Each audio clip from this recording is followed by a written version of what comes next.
Baik, Shalom Bapak Ibu dan saudara-saudari sekalian.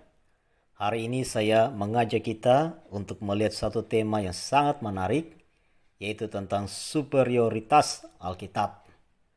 Nah, kalau kita berbicara tentang superioritas Alkitab, maka memang Alkitab itu punya nilai superior dibanding kitab-kitab suci agama lain dan ajaran moral yang lain.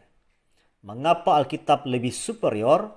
Karena Alkitab itu adalah wahyu Allah sendiri, sedangkan kitab suci agama lain hanyalah pemikiran manusia, walaupun mereka mengakui bahwa kitab mereka itu datang dari Allah.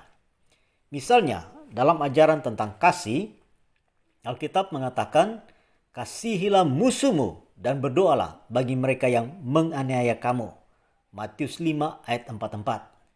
Maka ini ajaran yang sangat hebat, karena Alkitab tidak mengajarkan membalas kejahatan dengan kejahatan, tetapi mengampuni dan mengasihi akan musuh.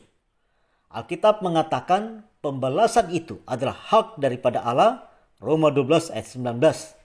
Tugas kita hanyalah mengasihi dan mendoakan akan musuh kita. Maka seperti saya katakan, ini adalah ajaran moral yang sangat tinggi, dan kita bisa melakukan hal itu karena ada Allah dalam diri kita yang bekerja dalam hati kita, sehingga kita bisa mengampuni dan mengasihi akan musuh kita. Sedangkan ajaran moral atau agama lain hanya sebatas kata-kata saja, dan mereka tidak bisa berbuat hal seperti itu karena tidak ada Allah dalam hati mereka. Maka kalau hanya pemikiran manusia, sangat sulit untuk mengampuni dan mengasihi, karena kalau manusia sudah terluka dan hancur, maka sulit untuk mengasihi orang yang menghancurkannya, dan bagi dia itu adalah hal yang wajar. Tetapi kita bisa mengasihi dan mengampuni karena ada Allah. Dan Yesus Tuhan kita menunjukkan hal itu, dan juga pengikutnya seperti Stefanus walaupun dirajam mati, mau mengampuni dan mendoakan orang yang membunuhnya. Lalu kalau kita bertanya kepada agama lain, apa ajaran mereka tentang kasih? Maka mungkin mereka katakan, kasih itu memberi dengan tulus. Tetapi Alkitab mempunyai ajaran kasih yang sangat lengkap.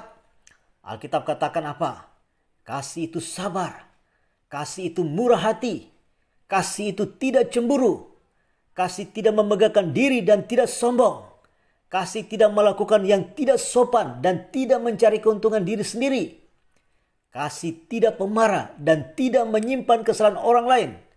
Kasih tidak bersuka cita karena ketidakadilan, tetapi karena kebenaran. Wah Bapak Ibu, ini ajaran kasih yang sangat dalam dan berbeda dengan pemikiran manusia. Karena ini adalah pemikiran Allah sendiri, punya nilai superior dibanding daripada kitab yang lain yang adalah pemikiran daripada manusia. Dan juga kalau kita lihat, kita bandingkan ajaran tentang persinahan, maka Alkitab katakan setiap orang yang memandang perempuan serta menginginkannya sudah berzina dengan dia dalam hatinya. Wah, ini luar biasa. Dalam kacamata manusia itu bukan persinahan, karena persinahan itu sudah terjadi. Tetapi Alkitab melihat lebih jauh. Baru keinginan dalam hati, walaupun belum melakukannya, itu sudah berzina. Sangat superior Alkitab kita, Bapak Ibu. Di lain pihak, Alkitab juga mengatakan bercerai dan menikah kedua kali berarti pun sudah berzina. Lukas 16 ayat 18, setiap orang yang menceraikan istrinya lalu kawin dengan perempuan lain, ia berbuat zina, dan barang siapa kawin dengan perempuan yang diceraikan suaminya, ia berbuat zina. Jadi tidak boleh punya istri atau suami lebih daripada satu. Bukankah ini ajaran yang sangat menjunjung tinggi kualitas pernikahan dan sangat berbeda dengan agama seberang? Berarti Alkitab itu punya nilai superior, Bapak Ibu.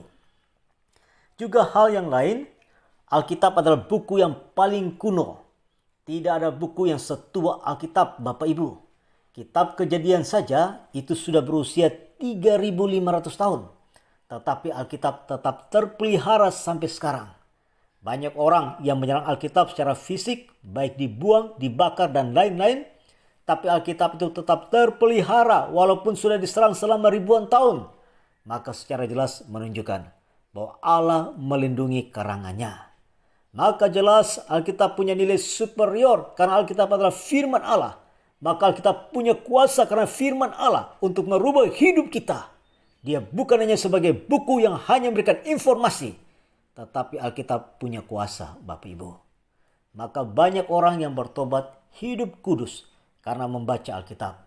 Banyak orang yang putus asa dan bangkit kembali karena mendengarkan firman Tuhan. Maka jangan membuang Alkitab, tapi bacalah dan renungkanlah Alkitab itu, karena Alkitab adalah firman Allah. Ini saja yang saya bagikan pada saat ini. Terima kasih Bapak Ibu. Tuhan memberkati kita semua. Shalom.